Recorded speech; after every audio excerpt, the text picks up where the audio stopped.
Hey, Dr. Brad here. So there are a lot of ways to be happy, and there are a lot of ways to be miserable. So let's talk about the happiness piece, and then we're going to talk about the sort of other side of it, the misery equation. Happiness, you got to do a fair amount right on this planet, right? So what are we talking about here? Well, we're talking about, in general, if you don't eat well, you're going to feel lousy. You're going to be miserable. So if you're eating a lot of crappy carbs and sugars and, foods that slow you down, meat and potatoes, so to speak, along with dessert. You eat a meal like that regularly 2-3 times a day, you're going to get slowed down. And if you get slowed down, your energy get lower. When your energy gets lower, you might get miserable. And if you don't get miserable, if you eat like crappy foods, and we all know what they are, right? Like processed foods are horrible. Lots of sugars are horrible for your system. When you eat like, foods that are like, rich in, vegetables and rich in minerals, I was going to say, foods that are more natural, right? For the body, it actually, brings up your energy over time. Let's talk about how food interacts with everything else in terms of mental health and physical health. It's sort of all an interaction, right? So when you tend to eat better, you tend to sleep better, and sleep is really important. For some people, 4 or 5 hours could be plenty. For others, 7 or 8. So we're all wired a little bit differently. But what's important is that we raise our energy. In general, if you want to be happy, you got to raise your energy, right? So I talk a lot about breath work too. I have like half of my business or more doing Wim Hof.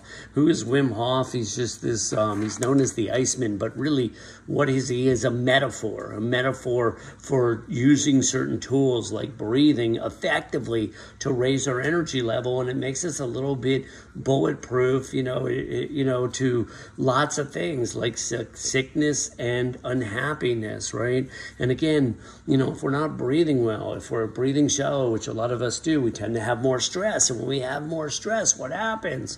We tend to have higher levels of misery, right? Now, exercise is key. If you're not exercising every day in some way, you're probably, limiting your life, right? You're certainly limiting your energy level, and you're probably going to, create all kinds of disorders down the road, because we all know from lots of medical research that sedentary people are more prone to all kinds of, disorders, cancers, heart disease, diabetes, and so on. It doesn't end, right? So we want to exercise, we want to eat well, we want to breathe, we want to sleep. I have everybody meditate, really just calming the mind, training the mind. Raising your energy and training your mind is invaluable. People that are pretty unhappy in life, they're not doing either, right? And then the other thing is we want to pay attention to who are we with? Who do we hang out with? The Buddha talked about this 2,500 years ago, right? Association, he called it. If we're hanging out with people that are doing a lot of drugs and alcohol and porn and all this other crap, some of it's fun, right? I get it, right? But if we're doing it all the time, we're going to wind up miserable. It's just a matter of when, and we're going to make crappy choices, right? And our decision making really in life, part of it is a feedback loop. The better decisions you make, the better you tend to make them over time. And the worse decision you make, you wind up in ruts and everything. But people get stuck, and and they get stuck for a lot of reasons, and they wind up miserable for a lot of reasons. But it's a lot of it when you start to do a lot of these habits well, right? When you live well and you hang out with people that are into health and fitness and, tend to be positive. That's another thing, is finding a way to stay positive. Life can be brutally challenging, as we all know, and it can be super difficult at times.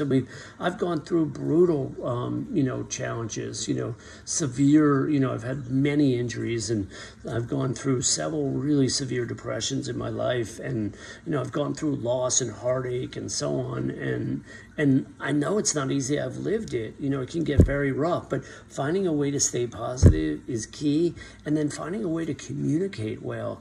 One of my Dr. Bredisms is is when in doubt, communicate. And there are very few people that actually do that. People tend to be afraid in general to say whatever their truth is. Why is that? Because short term, you might take it in the face. What is that? The metaphor. Because sometimes when you tell the truth, people don't like the truth. They don't want to hear that. And so sometimes we don't communicate because we're afraid of the consequences. But when we communicate more and more often and we learn how to communicate better, there are lots of coaches out there, lots of videos out there, lots of guidance on how to communicate. I talk a lot about seems like, sounds like and feels like as basic techniques. When in doubt, you can use a basic communication technique to help you, address, difficult challenges in your life.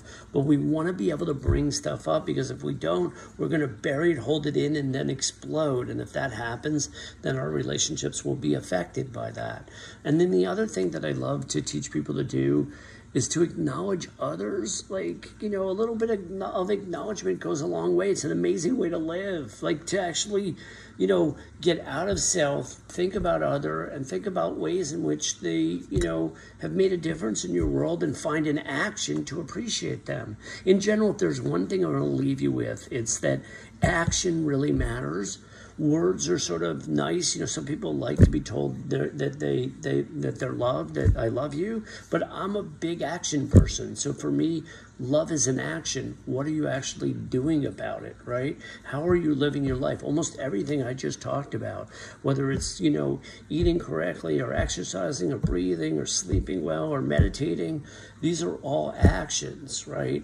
And so we want to constantly pay attention to our actions and then get really good at course correcting on the way, which is learning from our mistakes. So in general, I'm just doing a quick little video here on the fundamentals of living well and staying out of misery. And hey, I'm Dr. Brett, and subscribe to my channel. Thanks so much.